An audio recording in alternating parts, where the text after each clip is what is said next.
Ahoy, mateys. This is Caitlin, aka Queen She-Wolf.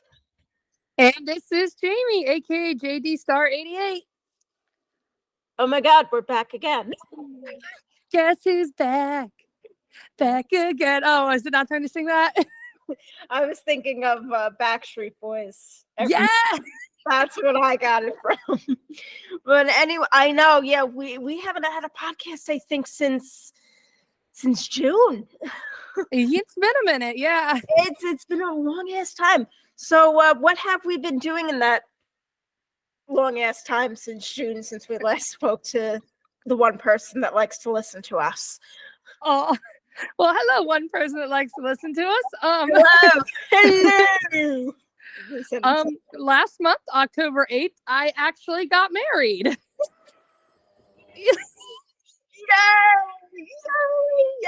Yay. And November 1st, I moved in to my new house. Yay! So yes, so that is what we have been doing on our personal lives. That kind of had to put the project a little bit on hold, a little bit. I mean, we have been working on it since then, but that's what our main focus has been doing. You getting married, me moving in, and also paying for the house, paying for the wedding, which unfortunately TDSP does not do, unfortunately, because if we did get money off of it, we would be in jail for copyright infringement. So, and that would just be even more money. That would. Then we have to pay for lawyers. Yeah, then that would be more money. So we do want to say, although we personally have been taking a bit of a hiatus, we still have gotten a lot done.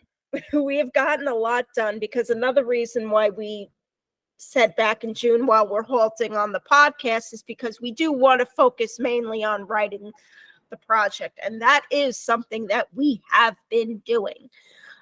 Chapters 1 through 9 are all done written. Chapters 1 through 5, at least from the last time I spoke with our programmer, that is programmed.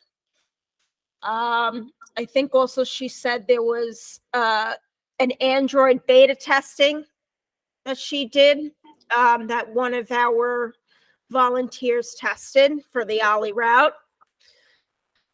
All collectibles are written. We have a total of 12 collectibles, 6 in one category, 6 in the other.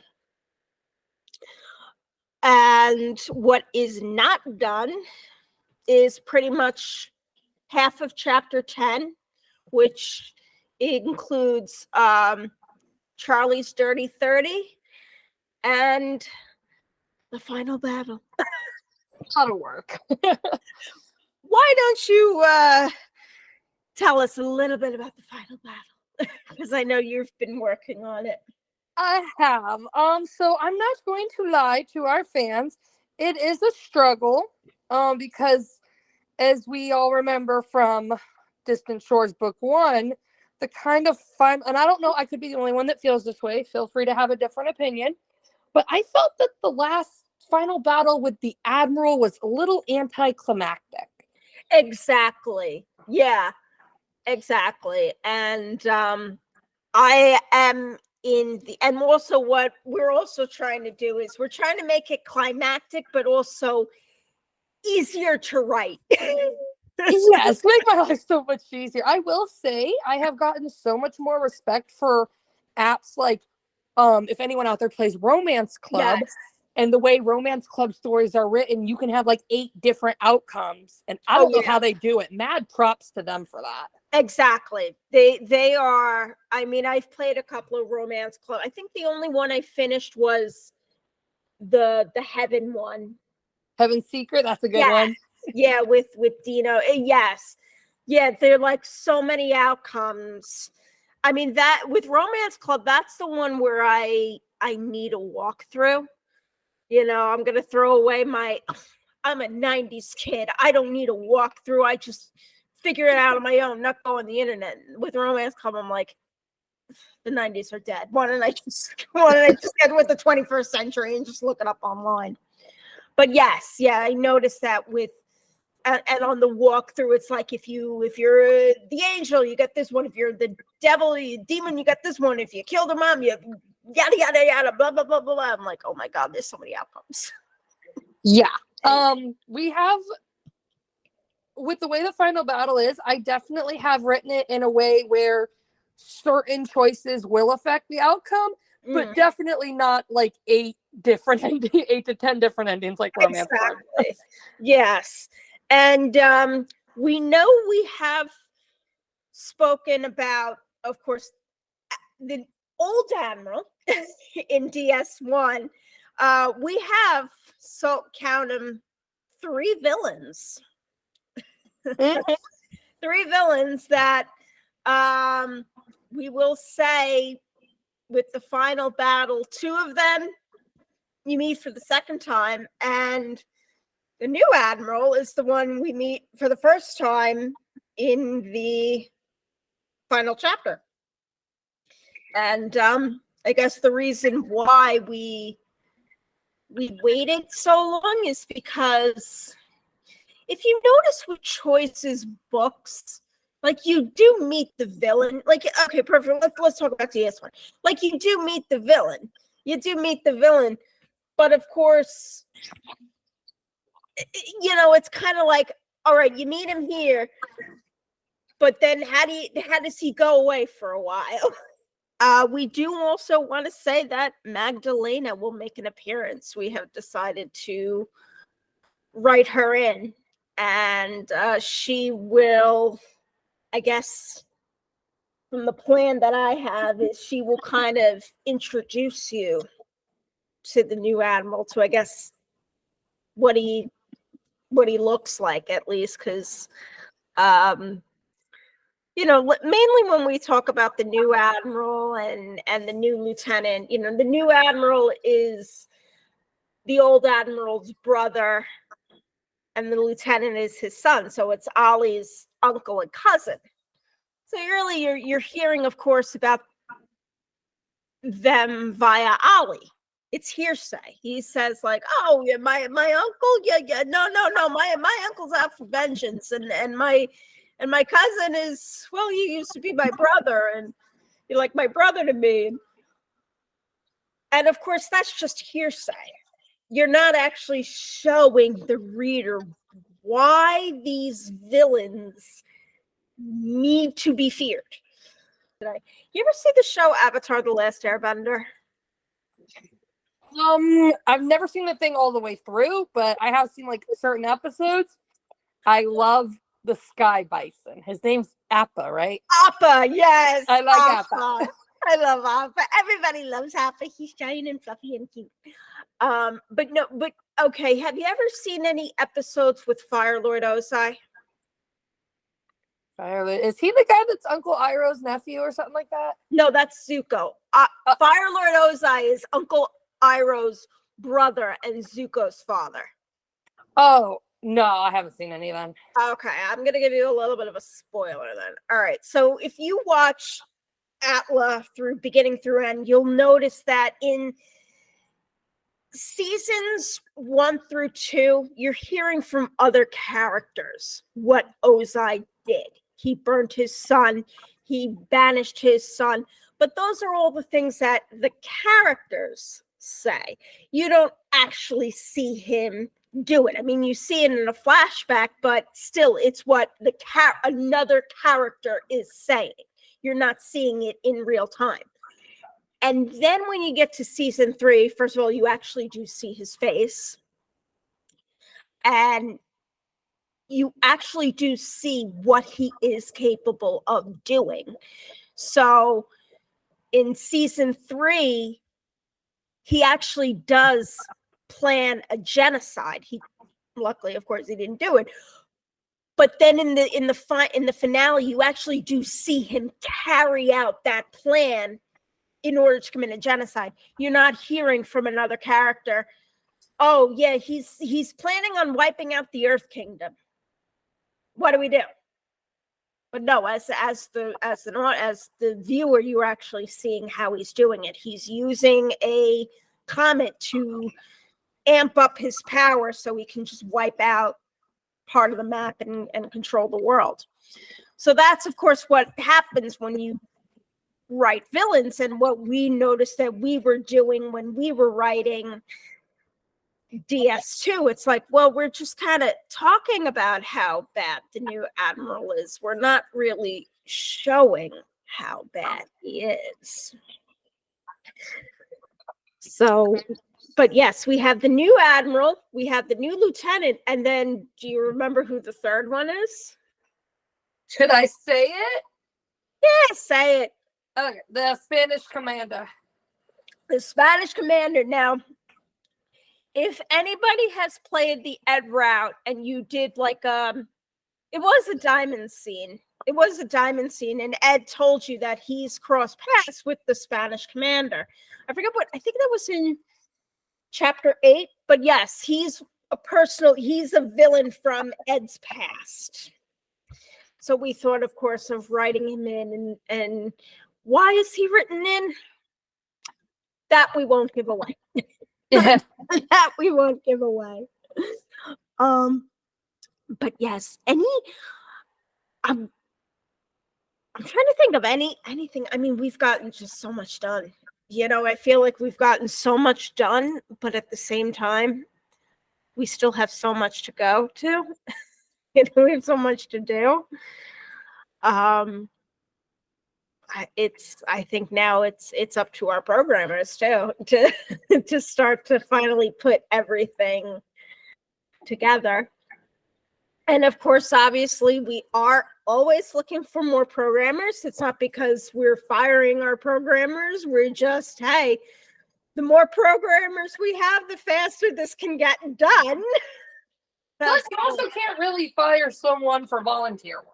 Exactly. Yeah, you can't fire somebody. Yeah, of course. But like we said, this is volunteer work. So of course, if somebody's busy, you know, like saying like, hey, I'm swamped in my personal life. All right, we get somebody else. We get the understudy. You know? But yeah, we get somebody else to do it, of course.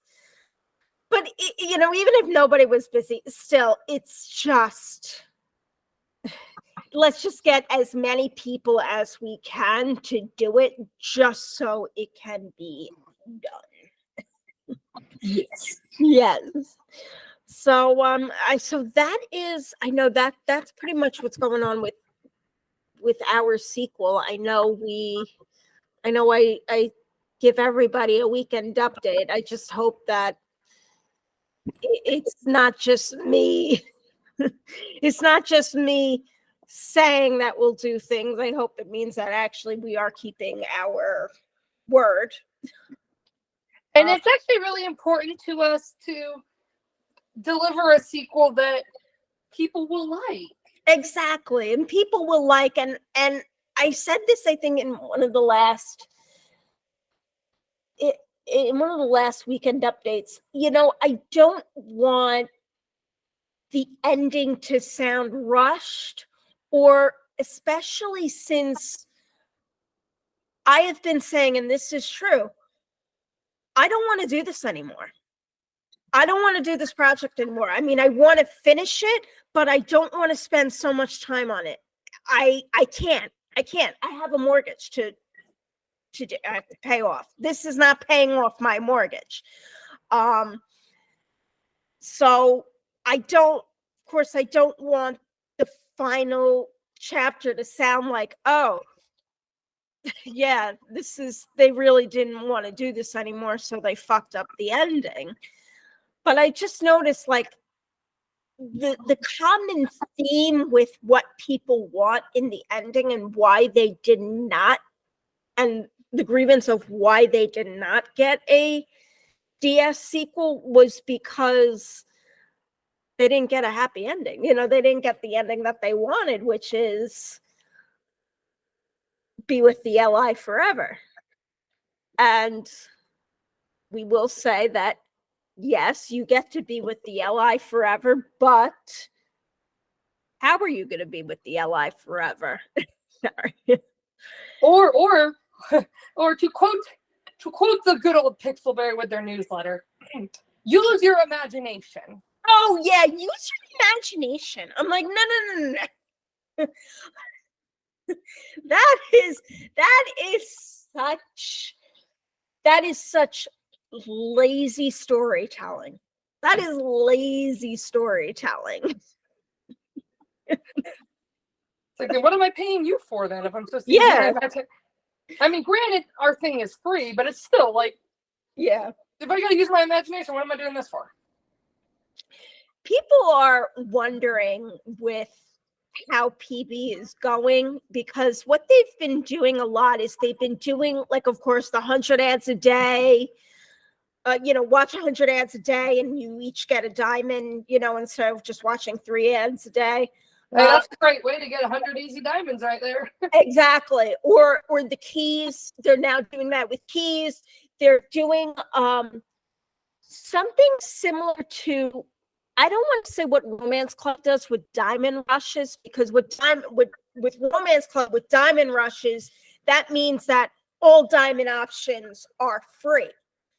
With PB, with their diamond events, you spend diamonds, you get diamonds back. So like if you spend like 30 diamonds, then you get like 100 diamonds back. Something like that. Yeah, it's like a cashback rewards program or something. Or of course the book passes. Every day they have a book pass where you could just read a book for no keys or something. And I've just noticed, I don't know, I haven't heard complaints, but when it first came out, it was so glitchy. When you played a book that was part of the book pass, and I think people were like, it was just more funny than anything. Yeah. And then they just ended this like VIP for 2 days for like $1.99 to play, because that's when the Cursed Heart 2 came out. And I just passed on it. One, because I'm like, okay, I know it's $1.99. I know it's $1.99. It's not a lot, but still, I want to spend that $1.99 on this house and putting food in my fridge. I mean, things add up. Like, yeah, it may just be $1.99, but like it adds up. And also, I'm just gonna be addicted. I'm just gonna be addicted. I'll just be like, even though the VIP books I'm not really interested in, but still, I mean, I'll just be catching up and just diamond mining all of those books. And I'm like, no, I can't do that. I got important shit to do. I got important shit to do with this house and everything. But yeah, so they've been doing that. And one of the questions was, is PB doing okay? I mean, are they doing all right if they're giving out all of this stuff? If sex sells, why are they doing all this? And to be quite honest, I have no fucking idea.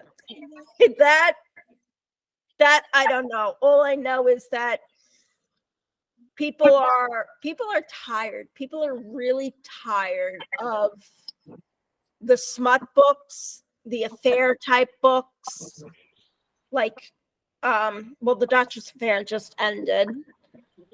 Billionaire's Baby is still going on. Oh my God, that's so terrible. A little disclaimer, we are by no way, shape, or form. I know we say this in every podcast, but I feel like we have to keep saying it. We are in no way, shape, or form bashing you if you genuinely do enjoy these stories. That's not what we're about. We're not here to do that. Exactly. Yeah, like we only bash you is if you're nasty to people who don't like the books that you like. Perfect example was, I saw on Reddit somebody said that they liked the Duchess affair and that person got downvoted. I'm like, that's not fair. Okay, that's not fair. I hated the Duchess affair. I hated that book. But that person on Reddit was just saying, I like it, and this is the reason why I like it, not saying, I like it, and all of you people that hate it are fucking stupid. I'm like, that person had no reason to be downvoted just for kindly expressing their opinion. So we only hate you if you are nasty to people that don't like the books that you like. Other than that, you're cool. It needs more kindness. Like let's all have different opinions, but be kind about it. Yeah. I have noticed that the fan base, of course, is just getting less toxic. I mean, I know I've told you, out of the 3 fan bases that I've belonged to, Choices was number 2 in just people being absolutely ruthless to each other. But I've noticed that went down, I think, really ever since Surrender ended. Because I know I would, other people would, we would get people that Jamie and I call surrender defenders. Now, what these surrender defenders do are the people that love surrender. And then if somebody says that they don't like surrender, those surrender defenders go out and attack those people. Now, of course, obviously, I've met fans who love surrender who were extremely kind. They're not surrender defenders. They're surrender fans. They're not rabid. You know, you can say to them, I don't like surrender. And they would be like, oh, okay, that's fine. It's just a book. You're allowed to not like it. Yeah, and I mean, believe it or not, I've talked to people also in the fandom that have said honestly they don't like Distant Shores, and I'm like, you know what? It's not everyone's cup of tea. We get that. And I've met people who said they were fine with the ending. I'm like, okay, that's great. That's fine. You know, we don't hate you for that. And if you want to play our sequel, okay. If you don't, well, that's also okay. That's also right. You're not a bad person. Oh, I'm genuinely throwing this question out there. If anyone else listens to this podcast, if you actually genuinely enjoyed the ending to Distant Shores, I'm not attacking you. Could possibly just explain, because I guess I just don't understand, like, what about the ending did you actually find appealing? And again, I'm not asking this to be a jerk. I genuinely would just like to know, because I also like hearing this kind of stuff for any other stories that I might want to write in the future. Exactly. Yeah, exactly. I think one person said that I guess they liked the cliffhanger. I don't know, but that person, I found that out like about a year ago, so I don't want to put words in that person's mouth, of course. Everybody's using the word toxic these days. I want to find a different word, but I haven't found a different word. The venom, I will say. Oh, that's good. Yeah. The venom kind of has been pulled out of the body of the Choices fan base. If you know what I mean by that, because I'm just so tired of saying, everybody says, oh, it's a toxic work environment. He's so toxic. It's like, oh God, shut up. I was in a toxic relationship. Okay, we got it. It's toxic. I don't know. And I know I notice I say it too, but I'm like, what other word is there to say? I mean, before the guy I dated before I met my now husband, he was very venomous. So I was in a venomous relationship. So that works. You were in a venomous relationship. Yes. I know. And I've been in a venomous job environment. Yeah, I had a venomous boss. Yeah, we've all had them. Hashtag venomous. This is going to catch on. I just hope that we're not venomous with this, with our crew members, with our Distant Shore sequel. But we want to get it done. You know, we want to get it done, and we can't. 2 of us can't do everything. and we got to get on with our lives. Oh, We but are very understanding though. Like we do understand when stuff happens. I mean, I yeah. was gone for a month because I got married. You were gone for a couple of weeks because you were moving. Like if something happens and you're just upfront and honest with us, we totally will like have your back and go like, okay, take care of what you got to take care of. Take care of what you got to take care of, but of course, let us just still be in communication with us, just still on Discord, just say like, yeah, this is what I did and everything like that. Because especially when in any environment, any whether it's volunteer, whether everybody's working in house, whether everybody's remote, you still need some form of communication. You need strong communication when you work on projects, whether you're doing it for free or doing it for money. You gotta speak, you gotta talk.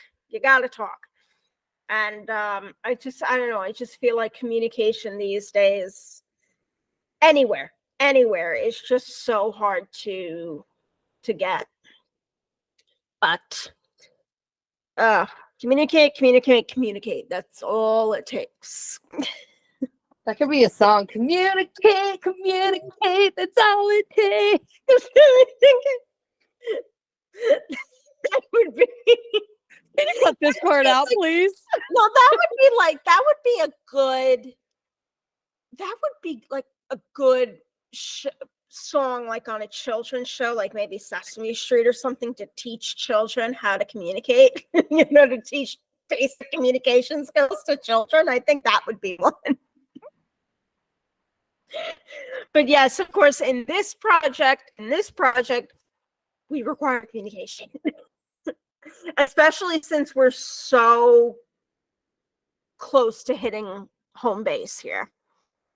It's like, yeah, we're rounding out, and like this is what it feels like. It feels like, we're running to third base, and then the third baseman throws the ball to the catcher, and you're still running the home plate. Like, okay, who's gonna get to home plate first? That's what it's like.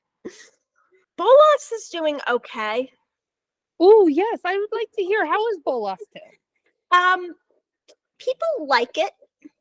I think people like it. They don't love it.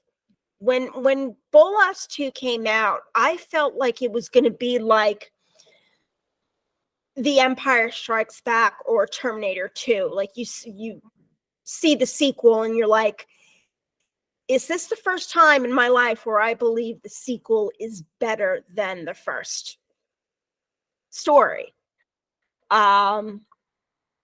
Because if you ever watch like Star Wars and Empire, you say like, okay, which one is better? And the same thing with Terminator and Terminator 2. It's like they're just so equally amazing. I can't choose which one is better.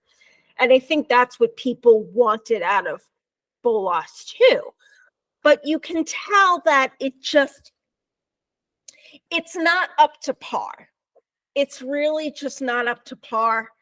Another thing that really, I think, pisses people off, especially people who love Aaron, is that, yeah, you get to romance him, but then he goes away. Now, and of course that pisses people off. Speaking of romances, I've been seeing on Tumblr, and correct me if I'm wrong, but is something going on with Mal? Because everyone says he is not totally the same as he was in book 1. And the people that romanced him have been saying they're very disappointed with him. Yes, I know our head writer said that. Yes. I haven't romanced Mal in a while. I'm playing the male human Nia route. Just simply because I'm just so bored of gender locked books. But anyway, we'll talk about that a little later. But I know, yeah, I think Mal kind of lost his malness. He's not. I don't know. I think he's kind of a little bit stiff now. I don't know. You can just tell that it's not the same writers. It's not the same writers that wrote the the first Bolas. And this is just me with fantasy in general. I find fantasy to be both very hard to write and very hard to understand. So of course, perfect example, when I watch Game of Thrones or House of the Dragon, there's like 12,000 years of history in the A Song of Ice and Fire world. So of course, what I do in between seasons is I watch YouTube videos, I read books about just the whole A Song of Ice and Fire world. And TV doesn't really have that with Bolas. Like, they don't really have videos or anything about what the shadow court is or what the light is, what the, whatever. So of course, sometimes I just do get a little lost each week because I'm like, I just don't have anything to brush up on, like, when the week goes by, I just kind of forget about it.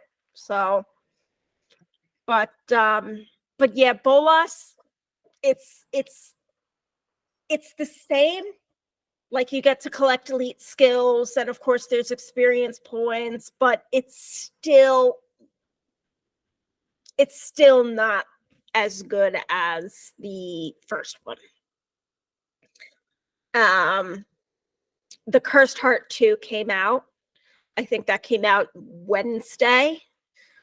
I'm waiting until, I guess it's going to be released for all in, like, I don't know, they said December, so I'm betting like probably before Christmas, maybe a little after.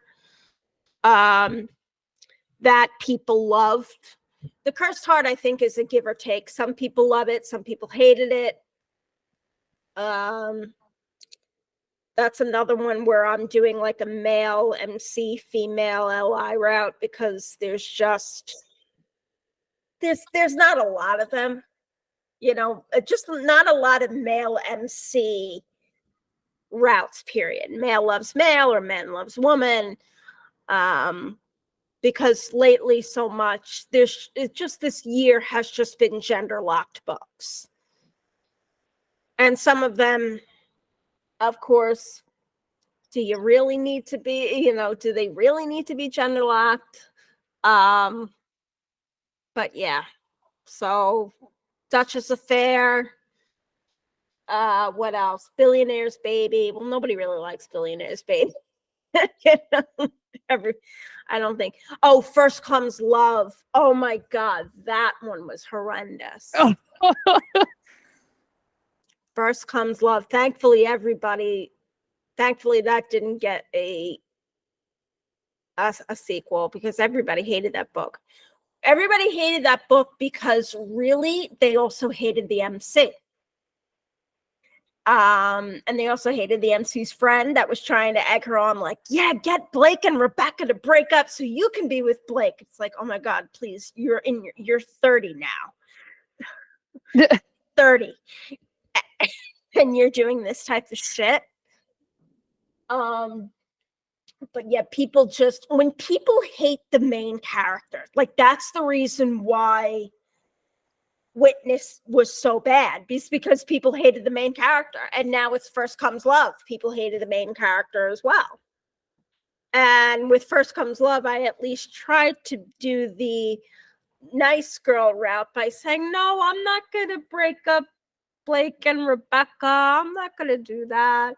I just want to be friends with Rebecca and learn about her stories with her cooking with her abuela. I mean, like, that's what I want. I don't want Blake. I want to be friends with Rebecca and talk about her abuela cooking. There are some people that even said they want to romance Rebecca. They're like, I'm more interested in Rebecca than I am in Blake. Oh yeah, absolutely. And Rebecca's supposed to be the villain, and she's not the villain. She's not a villain. She's just, Blake is more outdoorsy and she's more indoorsy. It doesn't make her a bad person. She's not a bad person for that. They're just not right for each other. They're not right, but let them figure out that they're not right for each other. What does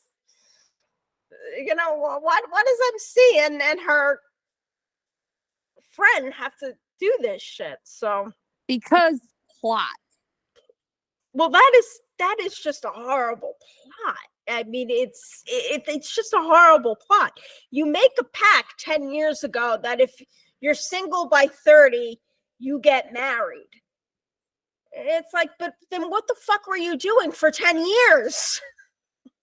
What the fuck were you doing? Like, if you wanted to make a pact, then you kind of have to build that relationship for 10 years. Ship of Dreams. That's I think coming out for all players. I think probably soon. I don't know when. I don't know, maybe before or after Thanksgiving. I don't know. But that's another gender locked smut book. And then I think also Alpha is coming out. That is not gender locked, but it is smut. I gotta say, I'm kind of interested in it, just simply because it has to deal with wolves and Queen She-Wolf. But other than that, I'm going to be like, no. And also, it's not gender locked as well. But other than that, I'm not spending diamonds on it. Probably not going to be spending diamonds on it. Dirty Little Secrets. Oh my God, Dirty Little Secrets. I got to tell you about Dirty Little Secrets. Oh, please do. Okay, Dirty Little Secrets is... First of all, I don't know if I showed you the picture, but one of the I'm sorry, it's not one of the LIs. The LI, Charles or Charlotte, you can choose the gender, but I chose Charles. If you look at the Asian version of Charles, you see that his hair is bobs. Did I show it to you? Yes, and he even has a freaking anchor necklace. Yes. So I call him Asian Bob. So I call him Asian Bob, and I chose a male MC because I'm like, why not? Listen, I'm now doing the routes that nobody does, which is men loves women or men love men. I'm like, just because I'm just bored as playing me, a woman who loves a man. I'm just tired of playing as myself. But anyway, it's smut. It's smut. It's Desperate Housewives with a lot of smut. Okay, I mean, yeah, wow. But it's so funny. It's just so funny. Like, there was one where they were in the last chapter that I read, and of course this is for non-VIP users. I know VIP players are way ahead. But there was one where they were spying on the antagonist in her closet. And she was fucking the pool boy.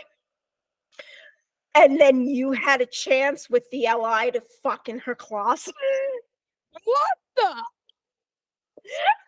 It's like, I look at and of course what I love to do is just with any gender of choice book.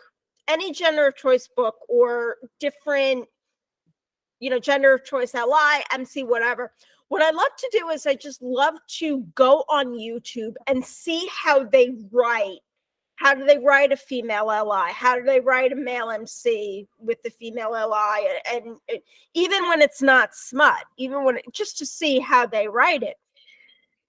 And of course, what I saw on Reddit was if you play with a female MC and a female LI, all of a sudden the female LI gets out the strap on. And I'm like, where the hell did that come from?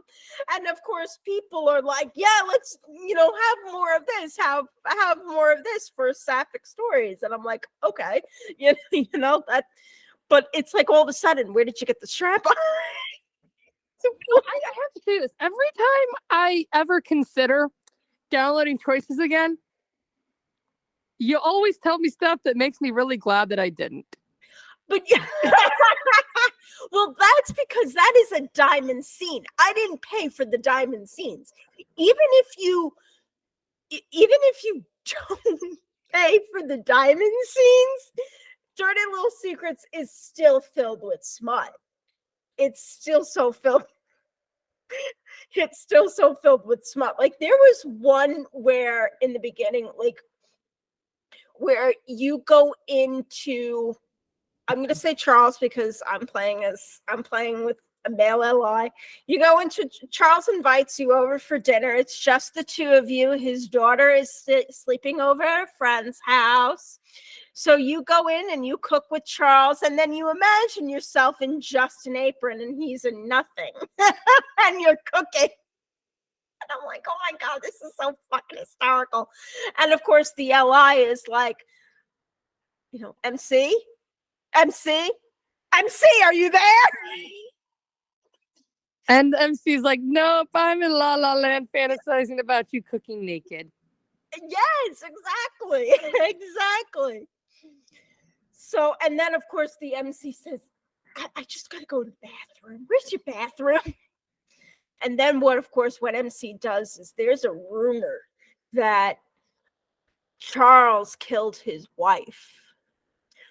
So what MC does is just goes through his drawers by the dresser and of course snoops around, and then of course he sees like a bottle of pills that were prescribed to his wife.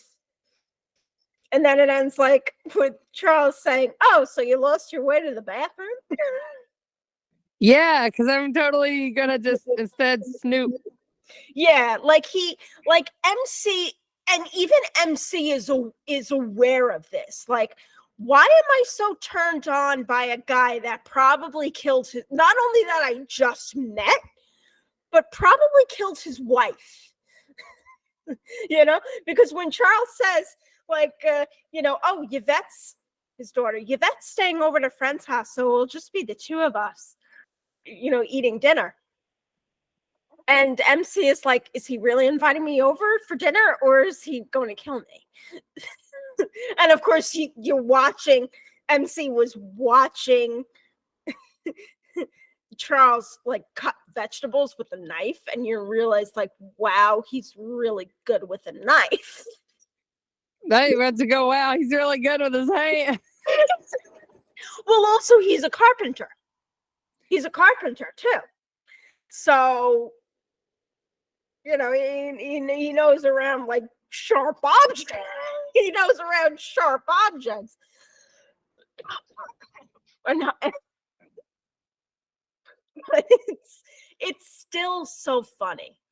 It's still so fun. It really is. I mean, I haven't seen Desperate Housewives in like 10 years, but even like the theme song sounds very Desperate Housewives-ish. It either sounds like very Sims or Desperate Housewives-ish.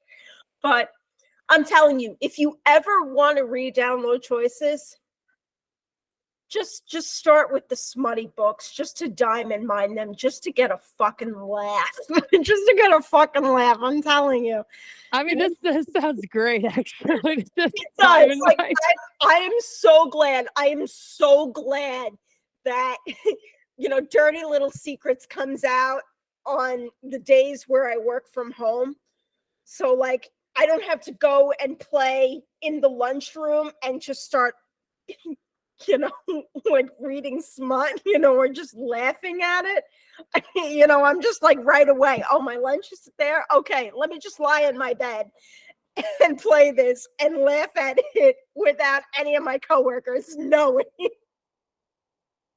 It's great.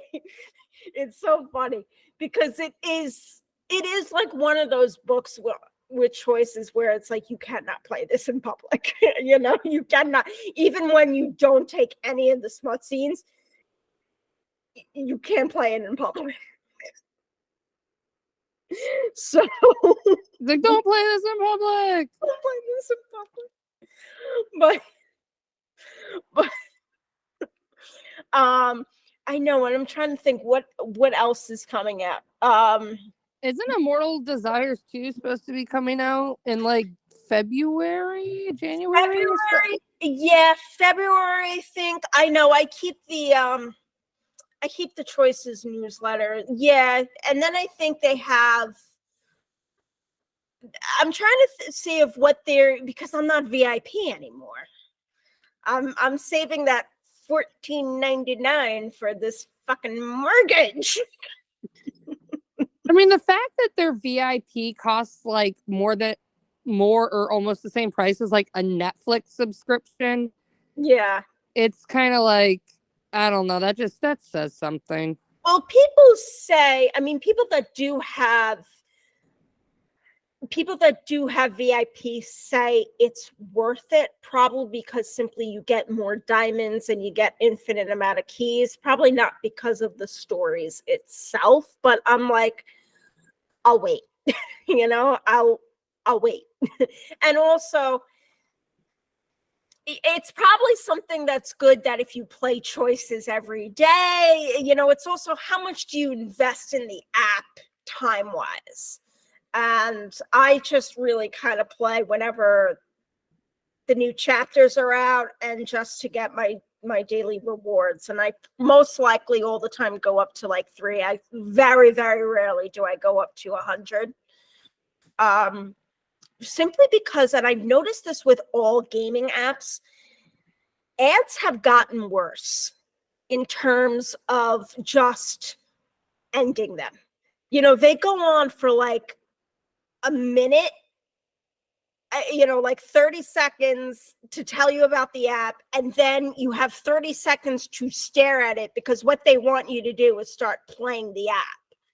And we're like, no, I don't want to do that. Where's the X button? And I still keep tapping it. And then, of course, it goes to my app store saying, like, download the app. I'm like, no, just X out. Just give me my rewards.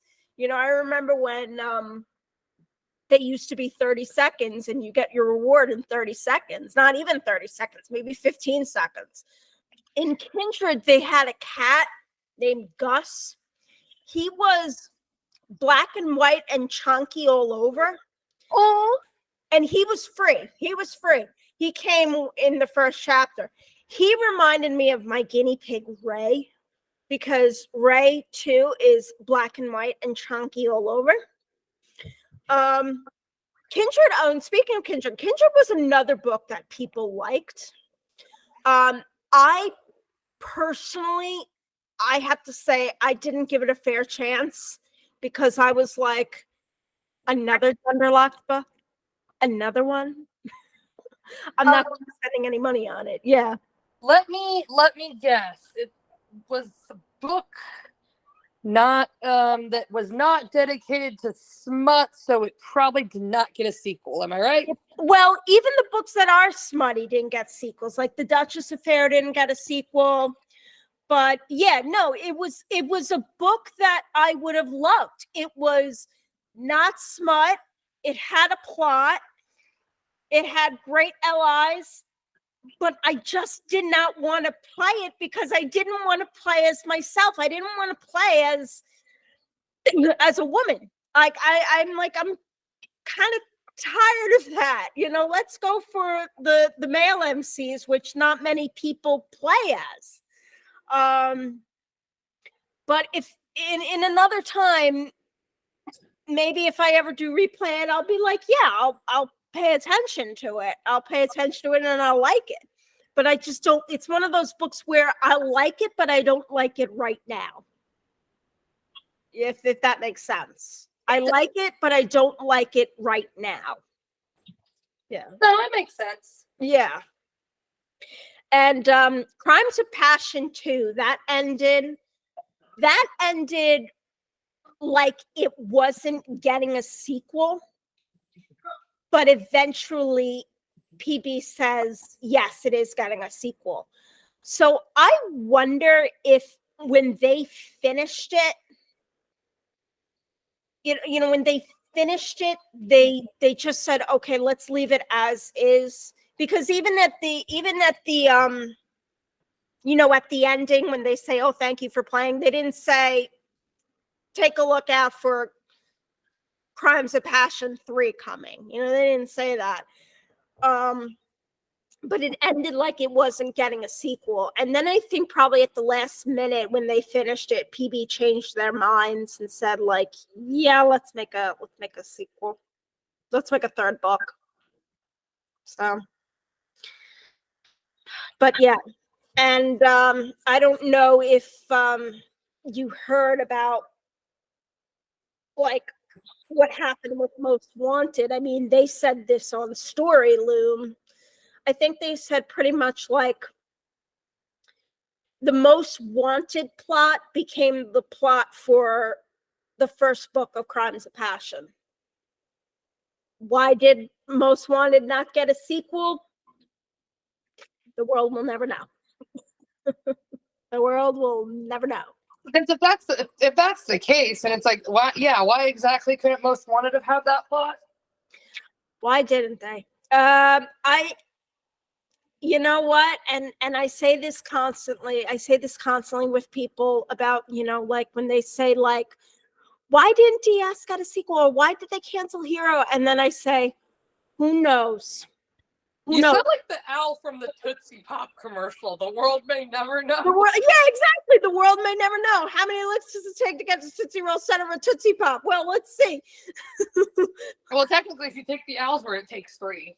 Yeah, but I've done 3. It doesn't work. It doesn't work. It works for Mr. Owl. It doesn't work for me. Mr. Turtle didn't do it. So that's kind of what it's like. Let's start it over. So when people ask me, not just me, just the general public, like why did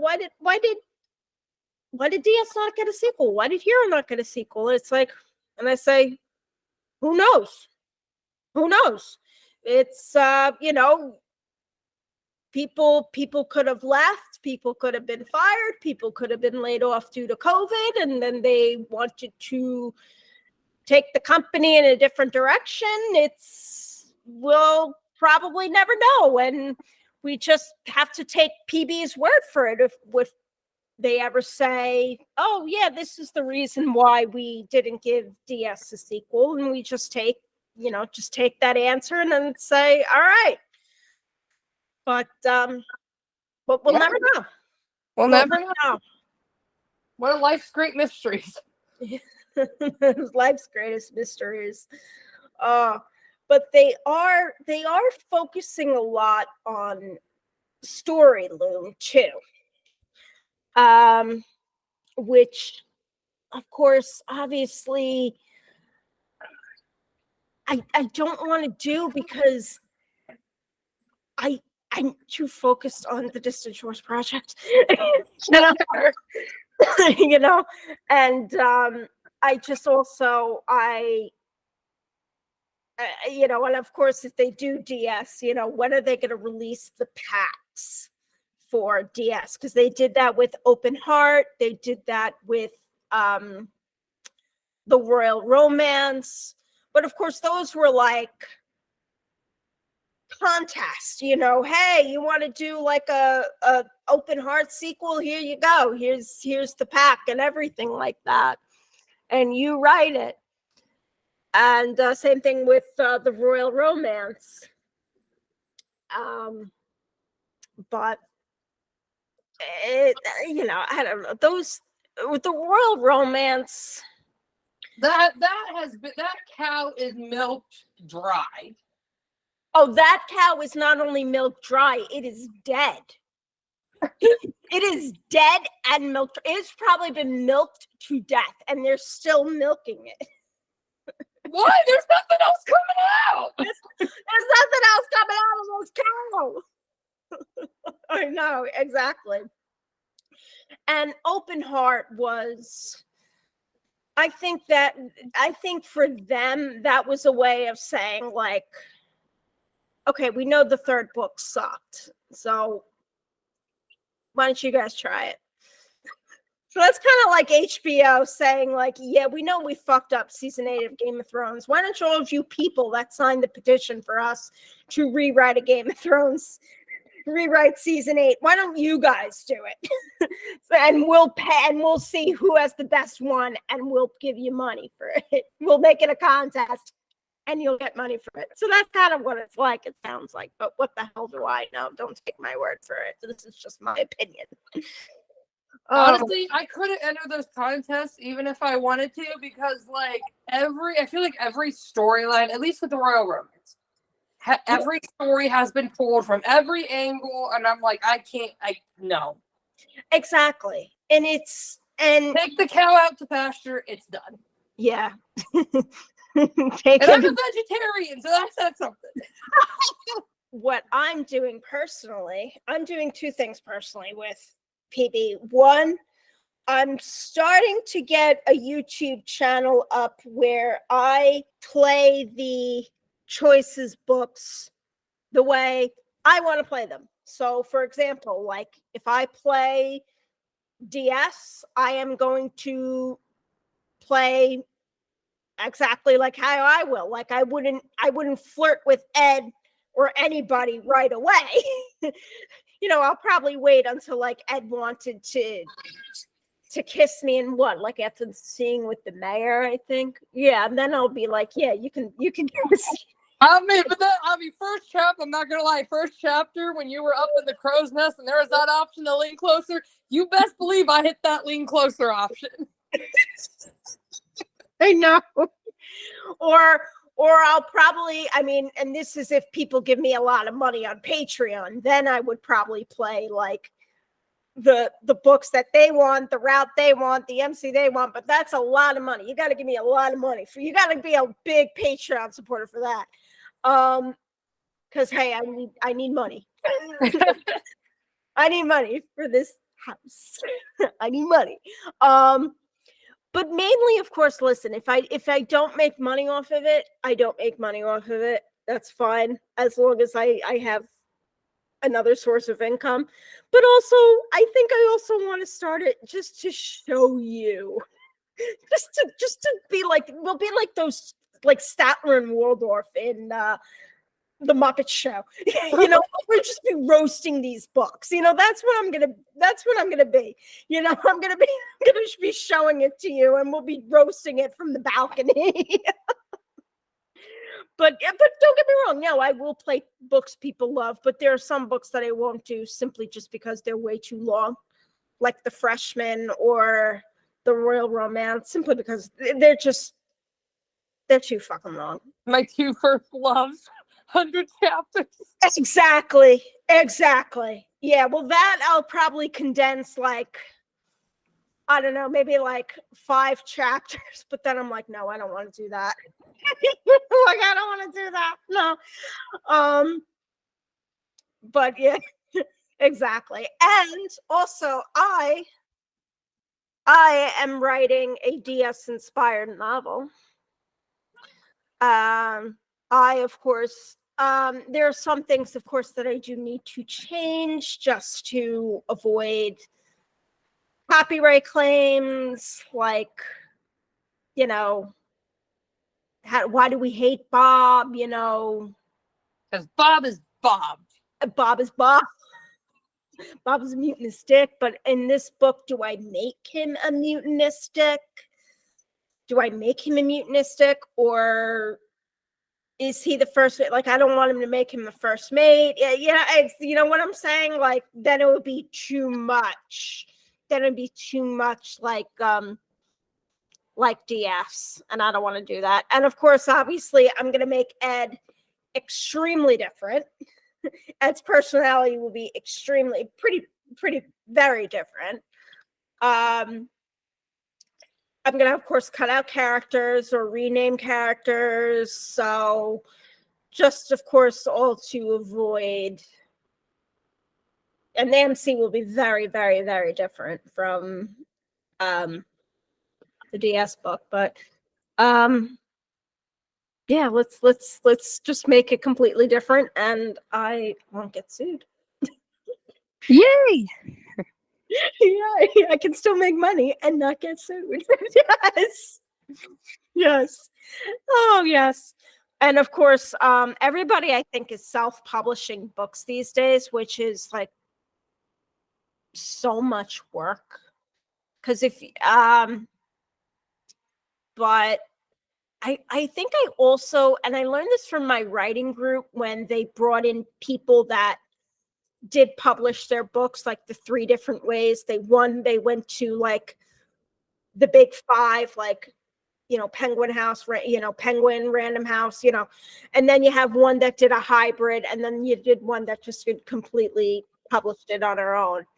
And somebody said that you have to write a book that is what everybody is reading. You can't rely on the classics.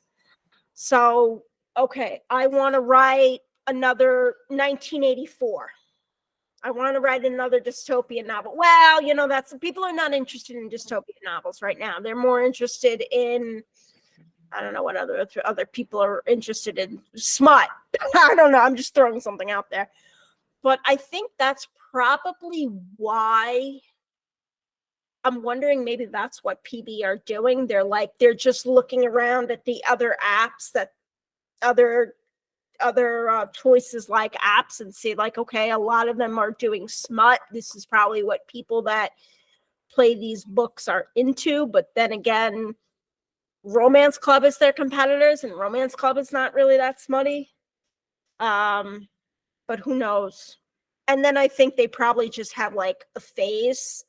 I once said this to a fan, like there was one time like where they had a phase where it was just they were writing books where you're in a competition, like Laws of Attraction or Mismatch. Now I think they're like in the affair phase where they're just writing, they're just writing like books where you're just a home wrecker. So, because how many did we have so far? We had First Comes Love, even though that wasn't smutty, but there was First Comes Love. There was Duchess Affair. They have the Dalton Affair. That's for VIP users, but that's through Sam's point of view. So that would also tie into the nanny affair. Exactly. Yeah. I think my biggest issue, Billionaire's Baby. Yes, Billionaire's Baby. That's an affair book. Yeah. I think my biggest issue, and again, please, if you enjoy these books, this is not an attack on you. Like, please understand that. My biggest issue with the affair books, though, from what I have seen, and keep in mind, I also don't play, so I may not. Please correct me if I'm wrong, since I don't play anymore. From what I have seen, is they try to justify the affair by making the other person complete garbage. Like I think you said in the Duchess Affair, like her husband was cheating too, or something like that. He was a piece of shit. I mean, he was inattentive. He was nasty to her, and he was having an affair too. But yeah. But I think that's my problem, is they always try to justify the affair by making the spouse or the fiance or the whoever the other person is, by making them complete garbage to justify the MC being like a cheater. And I'm like, okay, well, things with historical context like the Duchess Affair, I understand arranged marriage was a thing back then. I get that. But I guess my whole thing is like, I don't know, maybe I'm just too close to the subject too, because like, I was cheated on and my parents did go through a divorce because of an affair. And it's just something that I'm just like, it's not for me. No disrespect if you enjoy that stuff, but I just think there are so many better stories that could be told. And with First Comes Love, I mean, also you liked Rebecca. You saw her as you saw she was a nice girl, but she just wasn't right for the LI. And for me, that was very uncomfortable, because I truly believe my ex, he truly did love his best friend. He was in love with her. I mean, and then when I saw their wedding pictures, my friend showed it to me. My friend really stalks him. My friend really stalks him. But she said, or we also have a mutual friend on Facebook. And of course, she's tagged in those wedding pictures. And of course, I see that his female friend is the woman of honor. And he was the man of honor at her wedding. It was just, they were so, so close. So for me, with First Comes Love, with the LI being in love with MC, who his best friend is, I mean, that just that hit a chord for me. That really hit for me. That just did not go well for me, to the point where I was just tapping through, not because this is a bad book, but simply because this is just bad memories. This just takes me a place where I just don't want to go. And I finished the book simply because I do anything for the diamonds. I want those diamonds at the end. So of course it just doesn't matter. I'll just tap through and just not read it, But yeah, that put me in a bad place. And with The Billionaire's Baby, you start hating the wife, Daphne, but you don't like her. You see her as a bitch. She's a model. But then you actually have a spa day with her, and you realize that you actually feel sorry for her, because she says, I didn't want to get married. I didn't want this baby. And you also see her mother is always tagging along with her, and her mother is the one that you can tell wanted her to get married, wanted her to have a baby, wanted her to get into modeling, when really she was fine being a single girl with no children and being a photographer. And it kind of raises the question, if you've ever seen that show, Toddlers and Tiaras. Yes. Okay. Yeah. That really is child abuse. It really is child abuse, because what these poor little girls are doing is they're being projected to the world in ways that they don't want to be, because their mothers want them to. Those girls that are on that show are there because their mothers want them to see how great they are as a mother, not because of their children. So it's really a projection of the mother, and it's a huge form of narcissism. So you realize that Daphne really is a victim. Children who are raised by narcissistic parents have a hard time of setting boundaries, because they were just put on for a show. Their narcissistic parent says, oh, you don't want to do this, but look what I've done for you. Look at all this that I've done for you, and you don't want to do it, but but you'll make me happy. So that's the reason why they have such a hard time telling people, no, I don't want to do this. And you see that with Daphne. She didn't want to get married. She didn't want to have a baby. She didn't want to choose the career path, and now she's stuck. So with Billionaire's Baby, as far as where I'm up to, I want to see that mask of her come off, and just to her to say, like, I didn't want this life. My mother wanted this life for me. And Mom, fuck you. This is just a vision of what you want me to have, not what I want to have. So Fair. The people raised by narcissists are people pleasers, because their narcissistic parent was, you got to do this to make me happy, or they start pulling that shit with you. And You're good. You're good. Yeah. I am actually gonna start getting ready for bed soonish.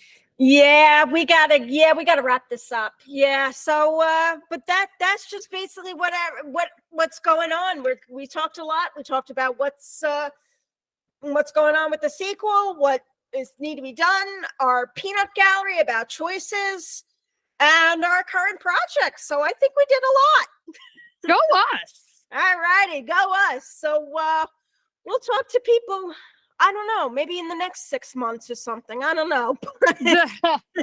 But yeah, follow us on Facebook, follow us on Tumblr. So yeah, we'll see everybody later. And if you want to apply for the programming position, the application is below. We'd love to have you. And we'll see everybody later. Thank you for listening. One person that does. Thank you for the one person that listens. Bye-bye.